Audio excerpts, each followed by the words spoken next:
महाराष्ट्रामध्ये देव भेटत नाही म्हणून तो हिमालयात जाऊन तपश्चर्याला बसला.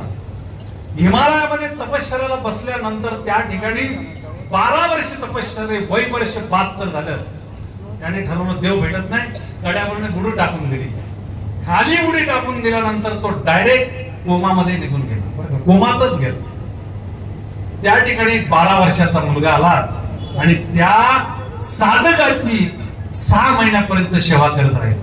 सगळ्या परीने सेवा व्यवस्थित झाला आणि तो कोमातून बाहेर आला, कारण त्याला जगवायचं होतं त्याला. कारण देव एवढा काय बाजारचा भाजीपाला आहे, निर्गुण वेगळा आणि सगुण वेगळा आहे. आपले संत सगळे सगुण देवाला बघतात. सगुण देवताचे उपासक आपले दैव संत असल्या कारणाने लगेच देव आपल्यासाठी आला नावारूपा, तुका म्हणे झाला सोपा. म्हणजे तो नावारूपाला येतो आपल्या सगुण भक्तीच्यामुळे. त्या 12 वर्षाच्या मुलाने त्या साधकाची 6 महिन्यानंतर चांगल्या प्रकारे सेवा केल्यानंतर तो उठून उभा राहिला आणि त्याने सांगितलं तू कोण आहेस, त्या मुलाला विचारलं. त्याने सांगितलं मी इथे राहणारा एका जंगलामध्ये राहणारा एक मी मुलगा आहे. मग तू का माझी सेवा करतो? त्याने सांगितलं सेवा याच्यासाठी करतोय, तुमच्यामध्ये अजून जीव आहे, मेलेला असता तर मी तुमची काही सेवा केली नसती. त्याने सांगितलं मला देव भेटत नाही म्हणून मी आत्महत्या केली. त्याने सांगितलं आत्महत्या करण्याची गरज नाही, या समोरच्या गुहेमध्ये एक साधू बसलेला आहे, त्या साधूला जाऊन भेटा तुम्ही. त्याने त्या साधूला जाऊन भेटला. त्या साधूने सांगितलं मग काय तुम्हाला हवंय? त्याने सांगितलं मला देव भेटला नाही, 24 वर्ष मी तपश्चर्या करतोय आणि देव भेटण्यासाठी मी महाराष्ट्रामधून इथे आलो. त्याने सांगितलं आम्ही महाराष्ट्रात येतो बरं का, दररोज महाराष्ट्रामध्ये देवाचं दर्शन घेण्यासाठी येतोय. अरे आळंदी क्षेत्रामध्ये ज्ञानेश्वर महाराज देव आहेत, महाविष्णूचा. ठीक आहे, मी महाराष्ट्रामध्ये जातोय, आळंदीमध्ये आहे. आळंदीमध्ये आल्यानंतर त्यांनी त्या ठिकाणी त्यांनी सांगितलं मी 3:30 वाजता येतोय, गंगेमध्ये स्नान करतो, स्नान केलं का माऊलींचं दर्शन घेतो आणि परत मी माझ्या स्थानी येऊन राहतोय. त्यांनी बघितलं काय त्यांना ते साधू भेटले नाही, ते ड्युटीच्या रूपाने आला आणि त्यांनी स्नान केलं, निघून माऊलींचं दर्शन घेऊन निघून गेलं. दुसऱ्या दिवशी अनुष्ठान मांडलं त्यांनी आणि अनुष्ठान मांडल्यानंतर त्यांनी लगेच दृष्टांत दिला मी येतो 3:30 वाजता, प्रत्यक्षात भेटतोय. आणि आले तर बघितलं. त्यांनी बघितल्यानंतर त्या साधू बरोबर स्नान केलं आणि प्रत्यक्षात दर्शनाला गेल्यानंतर ज्ञानेश्वर महाराजांनी त्यांना दर्शन दिलं आणि सांगितलं अरे असं वेड्यासारखं इकडे तिकडे फिरू नको, महाराष्ट्र ही संतांची भूमी आणि देवाची भूमी आहे. विठाला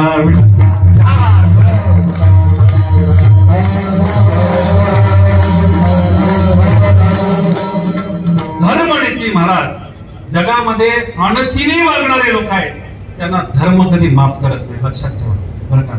धर्माप्रमाणे वागणारा मनुष्य असेल त्याला कठोर दुःख सहन करावं लागतं.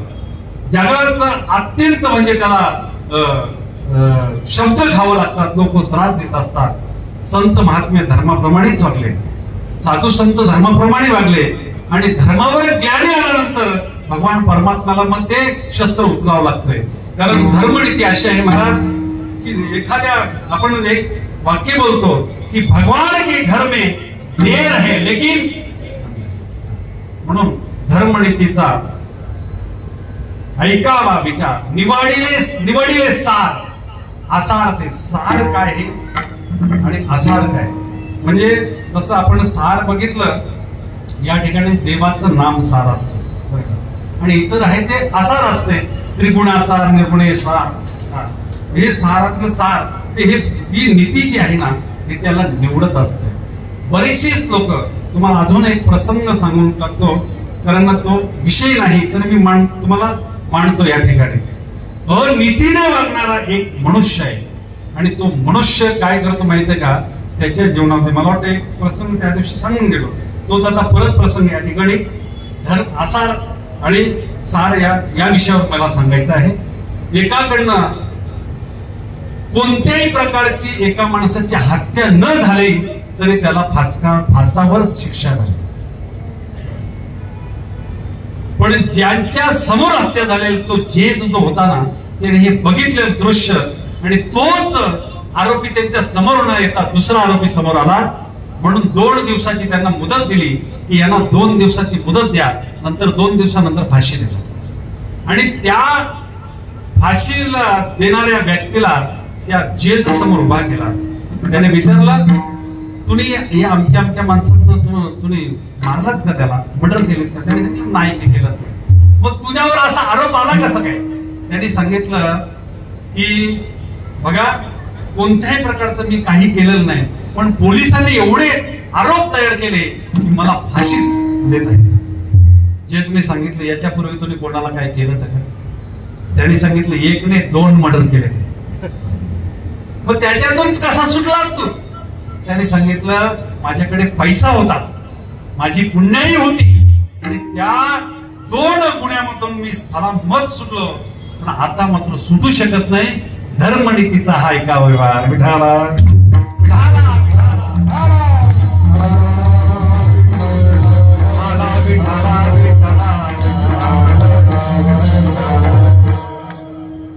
कधीच त्याच्यातून आपण सुटलो जात नाही महाराज. बरं का, आपल्याकडनं आपण बरं का अंदर की बात भगवान जाने. कधी कधी आपण भेटल्यावर काय कसं काय बरं आहे का, मग एकदम हसून खेळून सांगतो खूप चांगलं आहे, पण तब्येत का सुटले का? अंतकरणातलं मनुष्य कधी बोलत नाही, आणि परमार्थामध्ये अंतकरणातलं बोलण्याशिवाय चालत नाही. संत महात्म्याने सगळं परमार्थातला अनुभव मांडलेला आहे. आपण संसारातलं जर महत्व सांगत असेल तर त्याला दूषण म्हणतात, आणि परमार्थातलं जर सांगत असेल त्याला भूषण म्हणतात.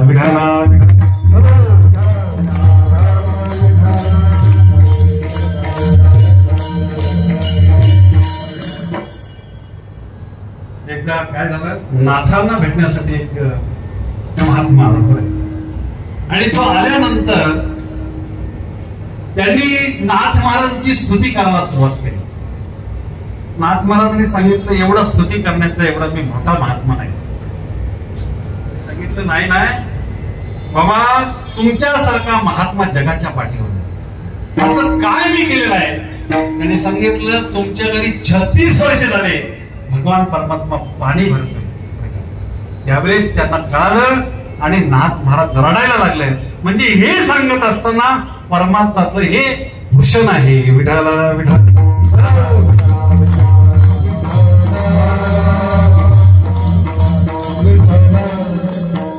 धर्मनीती. महाराज जीवनामध्ये धर्माच्या नीतीचं पालन केलं तर जीवनामध्ये असं खतरनाक दिवस येतात, पण मात्र तुकोबरायांनी सांगावं की उतरलो पार, सत्य झाला हा निर्धार.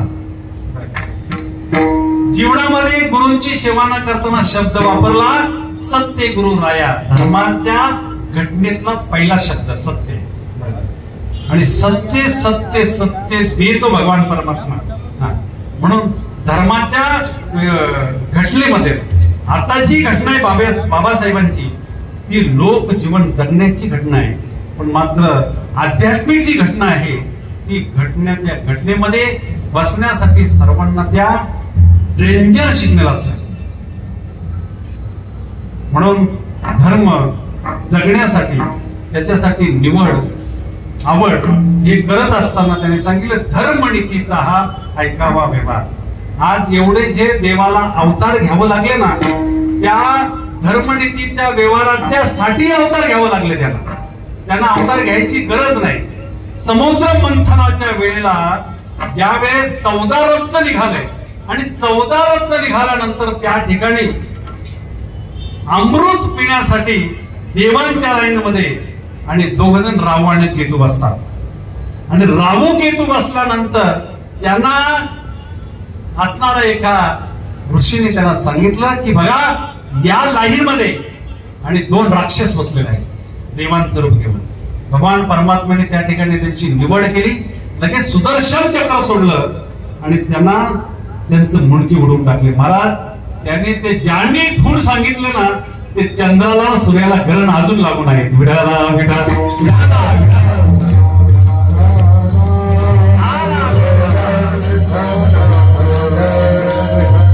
चंद्राने खूण सांगितली. बघा त्या ठिकाणी ते बसलंय. चंद्र सूर्याने खूण सांगितली.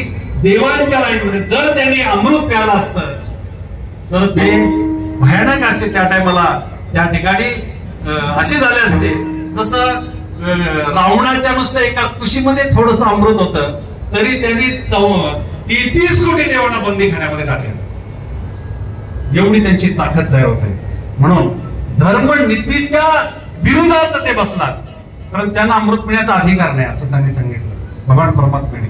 त्याच ठिकाणी बघा मोहिनी सुद्धा अवतार होते. त्या मोहिनीच्या अवतारासाठी सुद्धा भगवान परमात्माला अवतार घ्यावं लागतं आणि मोहिनी अवतार घेऊन त्या भस्मासुराला संपवावं लागतं. हा धर्मनीती आहे. ज्यांनी तुमच्यावर दया करतात त्याच्यावरच तुम्ही अधर्म करतात. त्याच्यामुळे त्या ठिकाणी निवड करायला अभंगाच्या दुसऱ्या चरणातून आमचे तुकोबाराय सांगतात.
धर्मनीतीचा हा ऐकावा व्यवहार. सार काय असार काय याची निवड करणं हे तुकोबाराने अभंगात सांगितलं नाही. असार जे असेल ते टाकून द्यायचं असेल. जसं दुधाचं आपण मंथन करतो नाही का, घरी ताकाचे सरोवर नाही ते नवनीताचे पूर. म्हणजे असार काय आणि सार काय परमार्थामध्ये असताना काही नियमावली असते ना, धर्म असतो. आता आपल्या ह्या याच्यात धर्माची हे धर्म मंडप आहे आणि या धर्म मंडपामध्ये जर कदाचित आसार जर होत असेल मात्र त्याच्या जीवनामध्ये तिथल्या सर्वांना त्याचा परिणाम भोगावा लागतो. याचा सार आसार तुकोबारायांनी या अभंगामधून सांगितलं. दया करायची, पण दया केल्यानंतर जर उन्मत्तपणा झाला तर परत त्याचं निर्दलन करायचं आहे. असा हा निवड करत असताना निवडिले सार आसार ते आपल्यासाठी ह्या म्हणजे नाम सत्याची जी निर्मिती केलेली आहे हा आपल्या जीवनातलं सार आहे. नामचिंतनाचा अभंग असल्यानंतर मग सार सार सार विठोबा नाम तुझे सार, ते सारच आहे. पण याची सुद्धा निवड करत असताना त्यांना आसार असताना ते सगळं बाजूला करावं लागतं. म्हणून माहुली तुकोबाराय सांगत असतात, निवडिले सार आसार ते निवडन करत असताना जर का जीवनामध्ये त्या एखाद्या व्यक्तीच्या जीवनामध्ये पापाची जर अत्यंत उंच कोटी जर तयारी झाली तर तो किती उन्मत्त होतोय अभंगाच्या तिसऱ्या चरणात सांगतात.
नाव न विचारिता मीत शब्द सांगतात.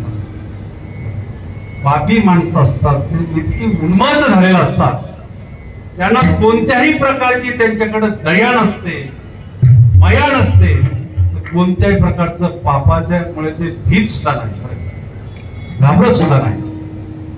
आणि याच्यासाठीच बघा, ज्यावेळेस कंसाच्या जीवनामध्ये बहिणीला आणि त्यांच्या मेवण्याला कारागृहामध्ये टाकलेलं असताना आकाशवाणीतून सांगितलेलं आहे की देवकीच्या उदरी येणारा जो मुलगा आहे तुम्हाला मारणार आहे.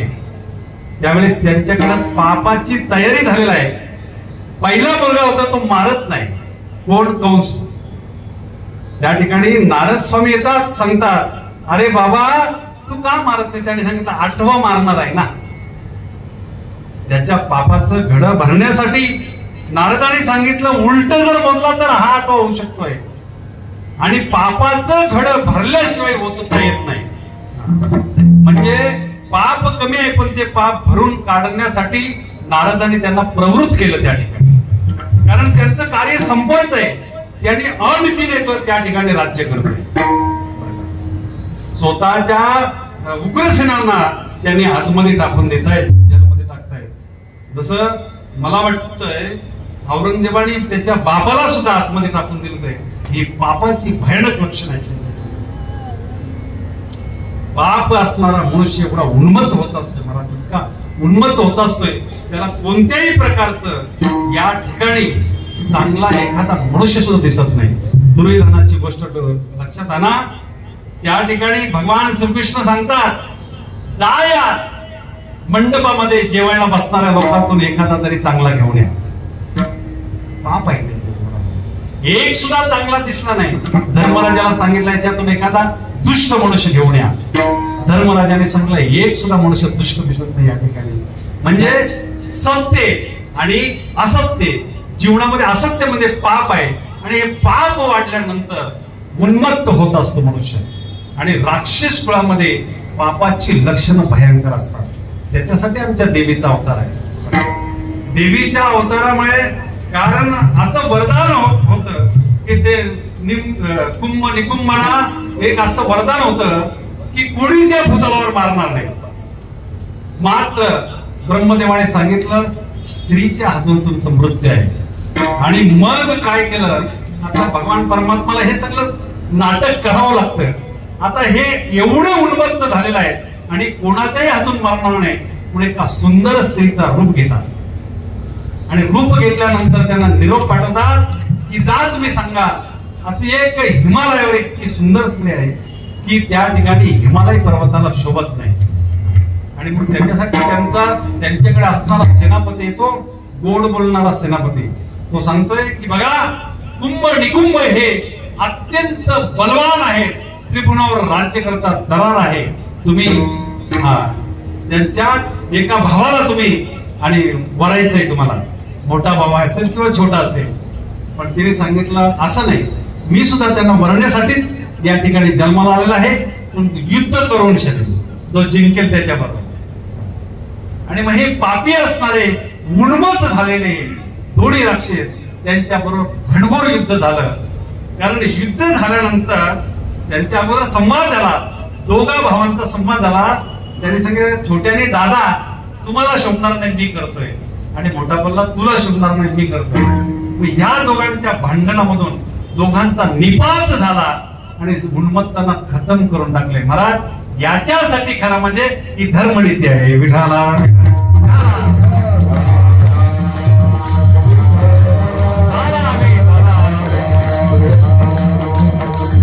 पाप त्याचे नाव न विचारिले.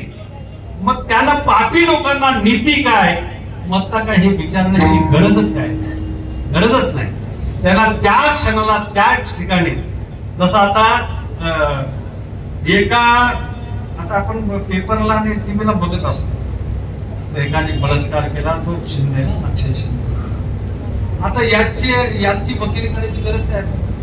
अरे त्याच ठिकाणी मला वाटतं योगी आदित्यने ते 4 मुलांनी त्या मुलीवर एक अत्याचार केले, त्याच ठिकाणी नेऊन त्यांना गोळ्या घालून टाकल्या.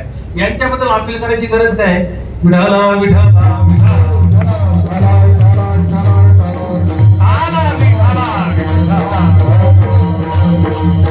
विचाराची गरज काय? काहीच गरज नाही. पाप त्याचे नाव न विचार भलतेच उन्मत्त करीत राहा. अहो त्या कसावर किती पैसा खर्च केला ना, एका दिवसाला करोडो रुपयांनी खर्च करत होते. कशाला? काय गरज काय? ज्यांनी आतोनात पाप केले त्याला उलट चौकात आणा, त्याचे हात तोडा, पाय तोडा, डोळे काढा. अशा अवस्थेचा जर त्याच्यावर शिक्षा केली तर सगळे थर घाबरे होतील लोक. कोणी करणार नाही काय? विठाला विठा.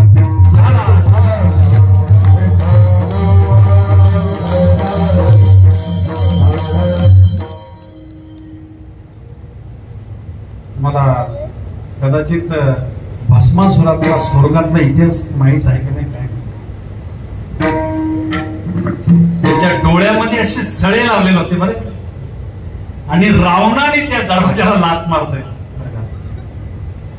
अरे बाबा, कोणी लाथ मारली या दरवाजावर? मला अत्यंत अशा वेदना होता. त्याने सांगितलं आतून, तेव्हा बाहेर कोणीतरी एक दुष्ट माणूस आले, त्यांनी लाथ मारली. अरे बाबा थांबा, लंकेमध्ये असणारा रावण कधी इथे येतो तेव्हा माझी सुटका होणार आहे.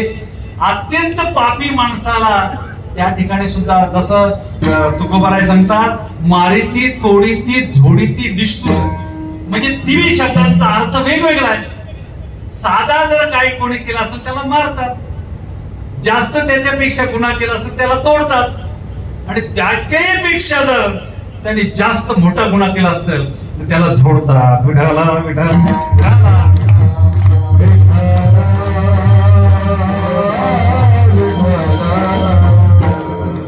पाप म्हणजे सामान्य नाही महाराज. पापाच्यामुळे बापा म्हणे या कलियुगाच्या मुळे झाले सत्याचे वाटोळे. कलियुगामुळे, कारण कलियुगामध्ये 25% पुण्य आहे, सत्ययुगामध्ये 100% होतं, त्रेतायुगामध्ये 50%, द्वापार युगामध्ये 75% पाप. बरं का? 75% पाप, पण आता 75% आता पाप आहे बरं का. आणि तो पाप आता 25% पुण्य कमी कमी. पण महाराष्ट्रामध्ये संतांच्या मुले ही पुण्यभूमी असल्या कारणाने कोणत्याही प्रकारचा हे होणार नाही. आता आपण एवढे लोक कोरोनामधून वाचलोच का नाही? आपल्यावर आपले पुण्यच आहे ना. म्हणजे परमार्थ कसाही केला ना तरी तो फलदायक असतो, केला पाहिजे. आपण पापाच्या प्रवृत्तीकडे न जाता पाप जीवनामध्ये जर केला तर त्याची फलश्रुती भोगायला अत्यंत. आणि ती माणसं उन्मत्त सुद्धा असतात. तुम्ही बघा, एखाद्या माणसाला बोला तुम्ही, तो लगेच त्याला तुम्हाला प्रत्युत्तर करणार, लगेच प्रत्युत्तर करणार. तर तो उन्मत्त असतो, तो पापाचा घडा त्याचा वाढत असतो, वाढलेला असतंय, आणि त्याच्यामुळे तो उन्मत्तपणा त्याचा कधी जात नाही, आणि त्याचा परिणाम त्याला रव रव दुर्गंधी आणि भोगावं लागतो. म्हणून पाप त्याचे नाव न विचारिताने. नीती ही कोणाला माफ करत नाही. कृत्रिम पाऊस पाडण्यासाठी सरकारचे बरेच प्रयत्न असतात, पण जो नॅचरल जो आहे ना, निसर्गाप्रमाणे आहे, त्याला हे कृत्रिम करण्याची गरज नाही. तसं जो मनुष्य पुण्यवान आहे ना, तो पुण्यवान पुण्य भोगणारच आहे. पापी जी माणसं आहेत त्यांना मातीच्या अवताराने, भगवान परमात्म्याने मातेचा अवतार घेऊन उन्मत्त असणाऱ्यांना संपवण्याचं काम या कलियुगात नाही, सुरुवातीपासून अनादिपासून त्या शब्द वापरला. अनादि निर्माण तिथून ती प्रगट झाली आणि आतापर्यंत सुद्धा. त्याने शेवटचा बघा, भगवतीचा निरोप ज्यावेळेस असतो ना, तिने सांगितले जो जो मनुष्य माझी चांगल्या प्रकारे भक्ती करेल, माझं स्मरण करेल, माझी पूजा करेल. आता हे घटस्थापनेमध्ये आजची 6वी माळ आहे ना, का 7वी माळ आहे? 6वी माळ आहे. मग 6व्या माळ्यामध्ये घटस्थापनेचे असं त्यांनी सांगितलं की घट ज्या वेळेस मांडतोय त्या घटाच्या इथे दिवा जो आहे ना, तो सुद्धा देवत असला पाहिजे. आणि ज्याला साधना करायची आहे तो साधना करत असताना त्या दिव्याच्या ज्योतीकडे बघत राहायला पाहिजे. आमच्याकडे एकदा साधना करायला बसला बरं का बाबा, आणि साधना करायला बसलाय आणि रात्रीचे 12-1 वाजता तो जुगाराच्या डावामध्ये बसायला लागला. बापरे, ही साधना मला खूप भारी आहे. मी त्यांना बोललो, विठाला विठा विठाला विठा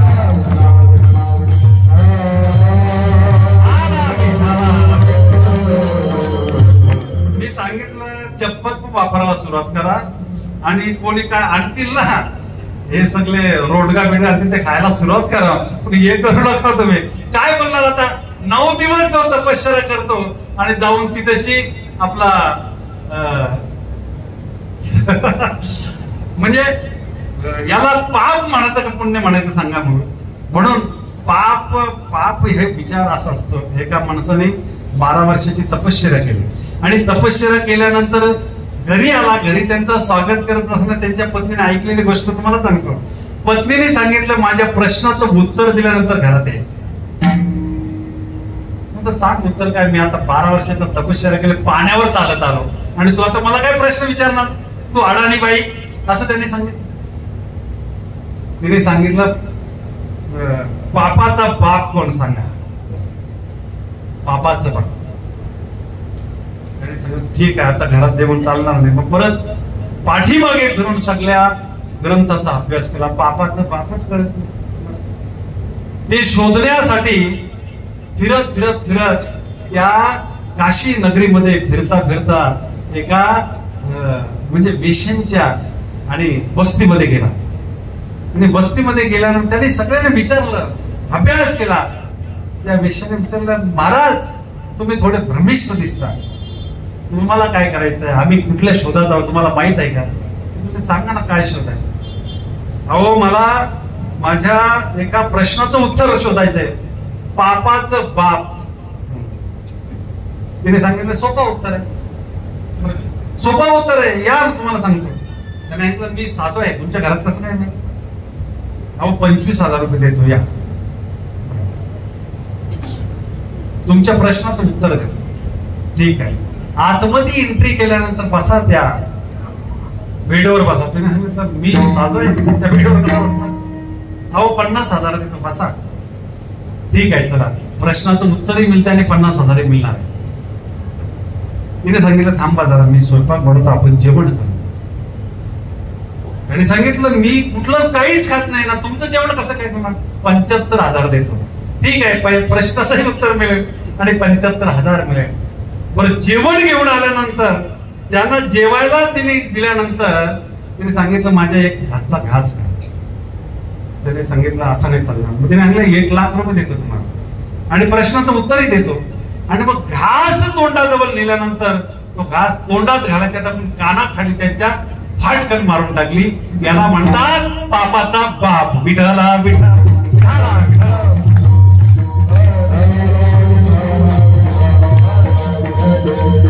पापी मनुष्य लोभी असतो. त्याचा अर्थ असा आहे, पापाला प्रवृत्त होण्यासाठी लोभ जीवनामध्ये तयार झाला की तो पापाचा बाप म्हटला जातो. आणि मग त्यांच्या कोणत्याही क्रियेला काही किंमत राहत नाही, त्याला उन्मत्त होतात आणि मग परिणाम त्याचा जीवनामध्ये त्याला त्याचं जीवन संपवावं लागतं. सर्वांनी एकदा भजन करा, विठोबा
धर्मनीतीचा हा ऐकावा वे भार निवडले सारा सारते पाप त्याच नाव विचारी नीत भळते जाऊन मत्त करे सदा धर्मनीतीचा हा ऐकावा वे भार निवडले सारा सार तुका म्हणे धर्म रक्षवयासा भगवान परमात्म्याची जबाबदारी धर्माचं पालन करणे पाखंड खंडन किंवा धर्म रक्षवया अवतार घेशी आपुल्या पारिस्ती भक्तजन भगवान परमात्मा तुकोबारायांनी सांगितलं या रूट मध्ये जर व्यवस्थित बसत नसेल कोणाला ऐकत नसेल तर देवाला या ठिकाणी येऊन त्याचं निपांत करावं लागतं तुका म्हणे धर्म रक्षवयासाठी देवासाठी जन्म घेतला धर्म हा शब्द तुम्हाला सांगितलं इतकं पवित्र आहे आणि म्हणून तर हिंदू धर्माची जगामध्ये आणि एकमेव घोषणा व्हावी अशी रात्रंदिवस महाराज प्रयत्न चालू आहे म्हणून हिंदू धर्म झाला हिंदू देश झाला पाहिजे सगळ्या धर्माचे देश आहे आता हा हिंदूंचा देश आहे पण हिंदूंना हिंदू म्हणून म्हणता येत नाही त्याच्यासाठी आणि या संस्कृतीमध्ये सांगितलेलं आहे की भगवान परमात्म्याचं अवतार या भारत देशामध्ये ज्ञानेश्वर महाराजांनी सांगितले विश्वाचे माझे घर 80 मती दयाची स्थिर विश्व जरी घर गाव विश्व जरी असलं तरी भारत देश माझं हे घर आहे आणि त्या भारत देशाच्या घरामध्ये मी अवतार घेत असतो म्हणून भगवान परमात्मा या देशामध्ये अवतार घेत असतात।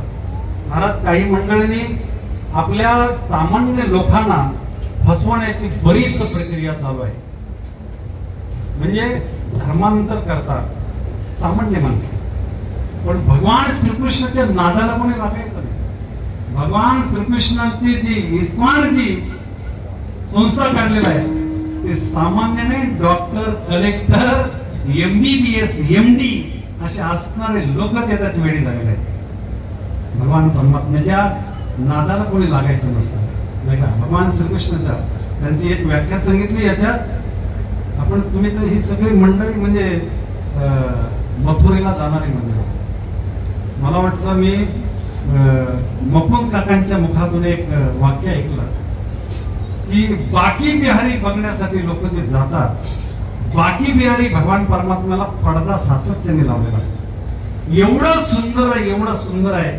बघितल्यानंतर लोक वेडी होतात, त्याच्यासाठी कायम स्वरूपाचा पडदा ठेवला। बाकी बिहारी तुम्ही गेलेला असतो, बघितलं असेल, कारण अजून अडचणीमध्ये त्याला सुद्धा मोकळा करतील बरं का, व्यवस्थित करतील त्याला। जसा विश्वाचा विश्वनाथ असणारा काशी मधला एकदम अडचणीमध्ये असणारा दैवत त्याला आता मोकळा केला, आता हवा लागत असेल बरं का, हवा लागत असेल। जसं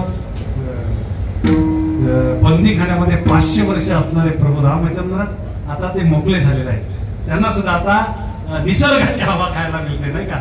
तशातला भगवान परमात्मा आज नाही, उद्या नाही, परवा नाही, पण तसं भगवंताने भगवान श्रीकृष्णाने अर्जुनाला सुद्धा सांगितलं, यदा यदा धर्मस्य ग्लानी भवति, बरं का? अरे धर्मावर जर ग्लानी आली तर मी त्या वेळेला अवतार घेऊन आणि उन्मत्त असणारे, पापी असणारे त्यांचा मी निपांत करतो, त्यांना मी संपून टाकतो। म्हणून मला शेवटच्या चरणात सांगतात, धर्मनीतीमध्ये जर नाही बघला तर सार आणि असार हे निवडण्याचं काम शेवटी त्याच्या हातात आहे, कारण लोक आपल्याला घाबरत नाही, बरं का? एका ठिकाणची झालेली एक मिनिटामध्ये सांगतो मी, वेळ संपलेला आहे। ठाण्याला गडकरी रंगायचं नाही, जे गडकरी जे होते ना रंगायचं नाही, त्यांच्या खूप सभा असायच्या, अरे ते मला वाटतं CKP ब्राह्मण असते, पण ते सांगायचे देवाला मी मानत नाही, पण सभा सुटून निघाली तर कुठं देवाचं मंदिर दिसलं काय हात जोडायचे। त्याने त्यांच्या बरोबर असणारे लोक विचारायचे त्याला, तुम्ही असं का करता, तुम्ही सभेमध्ये हात देव मी मानत नाही। त्याने सांगितलं देवाशिवाय पर्याय नाही, यांना तसं सांगायला पाहिजे, नाहीतर मत कसे भेटतील असं त्याने त्या ठिकाणी तो विषय मांडला। मला देवाशिवाय पर्याय नाही, आणि मग जर ऐकलंच नाही तर मग तो कोणाला सुद्धा सोडत नाही। म्हणून तुकोबरायांनी सांगितलं, तुका म्हणे धर्म रक्षवयासाठी। भगवान परमात्म्याने खूप अवतार घेतले, अवतारांच्या राशी तो हा उभा भेटेल, बरं का? किंवा त्याला अनंत रूपाने, अनंत वेशाने, अनंत नामाने त्याला आमच्या ज्ञानोबरायांनी बघितलं। असा असणारा भगवान परमात्मा उन्मत्त झालेल्या लोकांसाठी या ठिकाणी त्याला यावं लागतं, आणि आल्यानंतर साधूंचं रक्षण, पवित्राणार साधूना विनाशाय दुष्कृता, म्हणजे जे विनाश करणारे त्यांना संपून टाकतात आणि साधूंचं रक्षण करतात। म्हणून तुकोबराय सांगतात, तुका म्हणे धर्म करा। तुम्ही आम्ही साधे जरी कीर्तनकार असले तरी आपले ते धर्मगुरू आहेत, बरं का? लक्षात ठेवा, धर्माचा प्रसार करतात, त्यांची अवहेलना करू नये, आणि त्यांनी सुद्धा धर्म प्रसार करत असताना जनजागृती झाली पाहिजे। जगामध्ये देव आहे आणि त्या देवाच्या स्मरणात तुम्ही राहा, तुमचं भलं होईल, चांगलं होईल, तुमचं कल्याण होईल। जे ऐकणार नाहीत त्यांचं सुद्धा मग दुःखाचा त्यांना डोंगर सोसावं लागतील। म्हणून साधू संतांचा अवतार तुम्हाला शिकवण्यासाठीच आहे। तुकोबरायांनी या अभंगाचा शेवट सांगितला, तुका म्हणे धर्म रक्षवयासाठी देवासाठी जन्म घेणे, नाही ऐकले त्यांना जन्माला यावं लागतं, दुष्टांचा निपांत करावा लागतो, सेवा ही समाप्त झाली। या ठिकाणी माझ्यासारख्या चिंतक पामराला या ठिकाणी सेवा दिल्याबद्दल मी ग्रामस्थ मंडळ रांजणोली यांचा आभारी आहे। या ठिकाणी दिग्गज आमचे गुरुजन असणारे आमचे चिदानंद स्वामी, आमचे बाळाराम महाराज आणि गवई स्टार गवई, बरं का? टीव्ही स्टार महाराष्ट्रामध्ये नाही बाहेर सुद्धा ज्यांचं नाव लौकिक आहे असे आमचे दशरथजी महाराज, कापसे महाराज. इकडं तुम्ही यांची कीर्तनं कधी ऐकत नसतील आमच्या योगेश महाराजांची. बरं का, कल्याण तालुका वारकरी संप्रदाय दिंडीचा अत्यंत गाभा तयार झालेला आहे. कदाचित इकडे कीर्तन नसतील, कीर्तन लावून बघा योगेश महाराजांचे. आणि असं नाही त्याला म्हणजे आता इथे जर मी नसतो कीर्तनाला उभा जर केला असतो ना तर तुम्हाला कमीत कमी 100 ओव्या ऐकायला मिळाल्या असत्या. 100 ओव्या ऐकायला मिळाल्या असत्या. म्हणजे कोणत्याही प्रकारचा कुठे क्लास न करता, शिक्षण न घेता चांगल्या प्रकारचं कीर्तनकार एक या परिसरामध्ये तयार झालेलं आहे. त्यांचे काका सुद्धा कीर्तनकार आहे, बालाना महाराज. म्हणजे त्यांची ती नम्रता आम्हाला बघायला मिळते. आणि कधीही म्हणजे सायलेन्स कीर्तन त्यांचं असतं. बरं का, सगळे मंडळींचं नाव माहित नाही, सगळे गुरुजन मंडळी. बाबा तुम्ही तर हमेशा कीर्तनाला असतात, सर्व मंडळी उपस्थित असणाऱ्या. बोलण्याच्या अवघात अभद्र शब्द गेला असेल, बुद्धीचा दोष, थोडासा विषांतर कधी झाला असेल तरी मी तुमच्याकडनं क्षमा मागतो. कारण थोडस कालपासून मनस्थिती थोडी बिघडल्यासारखी झाली, म्हणून शक्यतो या अभंगावर मला कोणत्याही प्रकारचं व्यवस्थित बोलता आला नाही. मी माझ्या अंतकरणातली चुकी तुमच्या समोर मांडतो. आणि हार, एवढे लोक हार घेऊन येतात, मी हार घेत नाही. त्याचं कारण असं आहे, प्रतिज्ञा नाही, प्रयत्न करतो. जेथे कीर्तन करावे तेथे अन्न न सेवावे, मुका लावू नये भाळा, माल घालू नये गळा, हे नेम पाळतोय. याचा तुम्ही असा विचार करू नका की हा बुवा ज्या उन्मत्त दिसतो बरं का, याला बघितलं पाहिजे, असं काही तुमच्या मनात येऊन देऊ नका. मी प्रतिज्ञा करतो, या प्रतिज्ञा नाही, प्रयत्न करतो तुमचं मला आशीर्वाद असला पाहिजे. या ठिकाणी सगळे आशीर्वाद असणारे सगळे मंडळी, आजची सेवा ही माझी म्हणजे आमचे असणारे बघा, सौजन्य वसुधा रवींद्र गायकवाड तिसगाव, शुभांगी सुजित पाटील खारेगाव आणि अश्विनी रेवनाथ भाने घाणिवले यांच्याकडनं मला आजी कीर्तन सेवा मिळाली आहे. बरं का, एवढ्या मोठ्या 35 वर्षाच्या या सप्त्यामध्ये. म्हणजे सामान्य महाराज 2-4 अभंग पाठांतर असणारे दशरथ महाराज. आपला काही पाठा नाही, कुठल्या प्रकारचा अभ्यास नाही, कुठल्या शब्दाची रचना नाही, मंत्र शब्दाचं मांत्रिक असणारे अगोदर येऊन गेले. तेव्हा येथामध्ये येता अवकाश तुम्हा सर्वांच्या कृपेने दिंडेकर बाबांचा आशीर्वाद आमच्या खूप पाठीशी आहे. बरं का, त्या दिवशी सुद्धा मला वाटतं आम्ही कल्याणमध्ये पण भेटलो, पण जवळ गेलो की नंतर त्यांच्याशी पोट भरून बोलण्याची इच्छा होते. बरं का, म्हणजे अत्यंत प्रेम करणारे, मायाळू असणारे, जवळ घेणारे सगळे. मला वाटतं आमचे शनेश्वर दादा पण या ठिकाणी आलेले आहेत असं मला वाटतंय. वाकडे साहेब आहेत का, त्यांचं नाव वाकडं आहे पण वाकडे नाही बरं का, अत्यंत सरळ असणारे माणसं आहेत. जसं मी दादांचं सांगितलं, ते काही भगत नाही, त्यांचं आडनाव भगत आहे, नाहीतर विभूती देणारे सुद्धा भगत असतात. आणि मग ते गिराईक बनवतात, 2 दिवसात या, 2 दिवसात या, बरं होईल. जसं आपण सामान्य डॉक्टरकडे गेलो ना, 2 दिवसाचा डोस घ्या, तर तशातले दादा भगत नाही. गेल्या वर्षीच्या त्यांच्या आईच्या पुण्यस्मरणानिमित्त मला या ठिकाणी त्यांनी कार्यक्रम दिला होता. दादा खरं म्हणजे तुम्ही खूप मोठी माणसं आहे, आम्ही सामान्य माणसं आहोत आणि आम्ही फक्त प्रयत्न करत असतो जेणेकरून निष्काम सेवा कशी करता येईल हा फक्त जीवनामध्ये उद्देश आहे. याच्या पलीकडे कोणत्याही प्रकारची आमची संकल्पना नाही आणि कोणती प्रतिज्ञा नाही. झालेली सेवा या ठिकाणी भगवान भोलेनाथांच्या तुमच्या सर्वांच्या चरणी समर्पित करून सेवेला या ठिकाणी पूर्ण विराम देतो. वाजवण्यासाठी एकदम म्हणजे मृदुंगमणी जे आमच्या आहेत ना, घाटावर गेल्यावर सुद्धा यांची बाबा जी असते ना, तिथले लोक सुद्धा त्यांची म्हणजे त्या ठिकाणी अत्यंत म्हणजे नावाजलेले व्यक्ती जर आपले असेल. आता बरेच मृदुंगमणी आहेत, पण आमचे तेजस सारखा मृदुंगमणी एकदम मनापासून खुल्ल्या मनाने, जसं तुम्ही खुल्ल्या मनाने गाता बरं का, कधी आवाज चोरत नाही. दशरथ महाराज मी कधी कधी सांगतोय, जास्त शिरांवर ताण देऊ नका. एक घटना घडलेला आहे आपल्या डोंबिवली भागामध्ये. कारण आणि तुम्ही शरीराला ताण दिल्याशिवाय तुमचा पंचमला तुमचा आवाज जात नाही. पण देता ताण देत असताना एकाच्या नसचा प्रॉब्लेम झाला बरं का, नस कमकुवत झाली. दशरथ महाराजांना मी कधीही सांगतो, कारण आमच्या गावाला येते किंवा तुम्ही त्या, मी तर सांगतो निवृत्ती देशमुखाच्या याला कधी तुम्ही बोलू नका. तो इतका उंच बोलतोय की तुम्हाला मग तो बारीक आवाज काढावा लागेल. तेव्हा असं झालेली सेवा खेळीमेळीमध्ये तुम्हा सर्वांचं दर्शन झालं आणि या बोलण्याच्या वगैरे परत तुमची क्षमा मागतो. अभद्र शब्द केला असेल, बुद्धीचा दोष उदाहरण करा, तुम्ही क्षमा करा सगळ्यांना. या ठिकाणी भरभरून उद्या आमचे मला वाटतं बालराम महाराज आहेत ना, त्यांच्याकडनं तुम्हाला गोड असं अमृत ऐकायला मिळेल. याच ठिकाणी भगवान परमात्म्यावर ही सेवा समर्पित करून सेवेला पूर्ण विराम तुका म्हणे जपा मंत्र त्र्याक्षरी सोपा.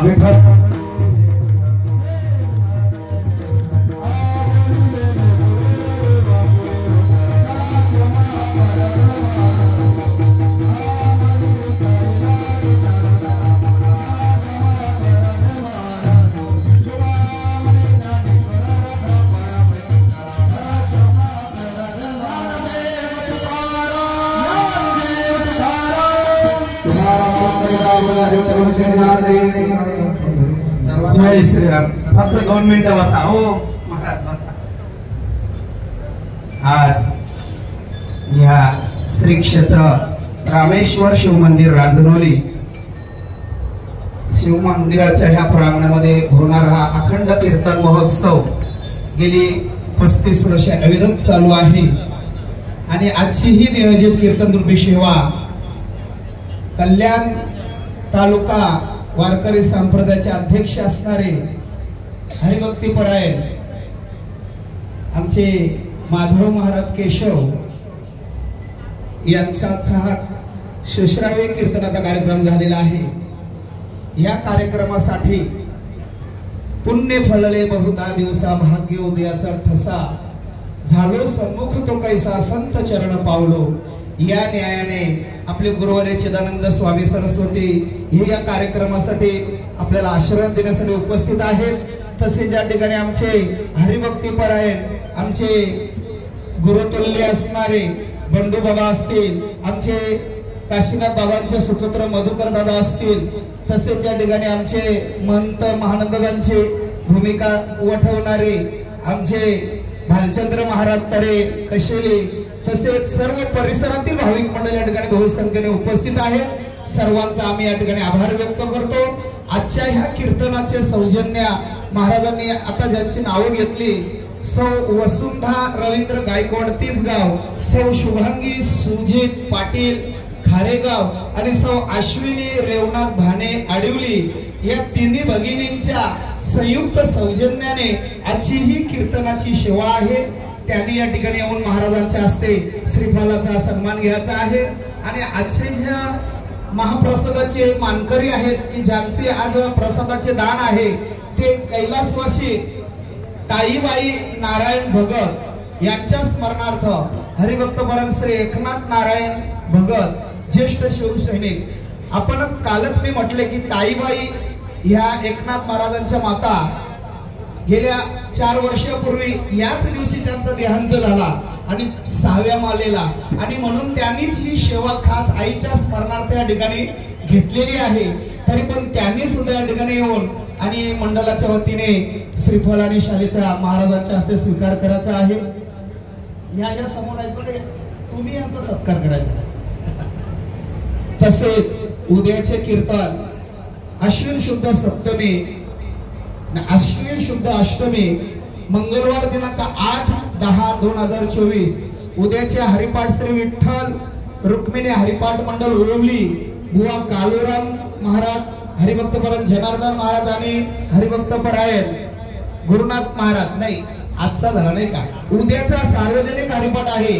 हरिपाठ मंडळ सोनाले रांजणोली ठाकूरपाडा सरवलीपाडा यांचा संयुक्त सामुदायिक हरिपाठ होईल. आणि उद्याचे कीर्तन हरिभक्तीपरायण ज्ञानेश्वर महाराज पारधे मुक्काम वांद्रे यांचं होईल. आणि कीर्तनाचं सौजन्य आहे कैलासवासी रमेश गजानन पाटील यांच्या स्मरणार्थ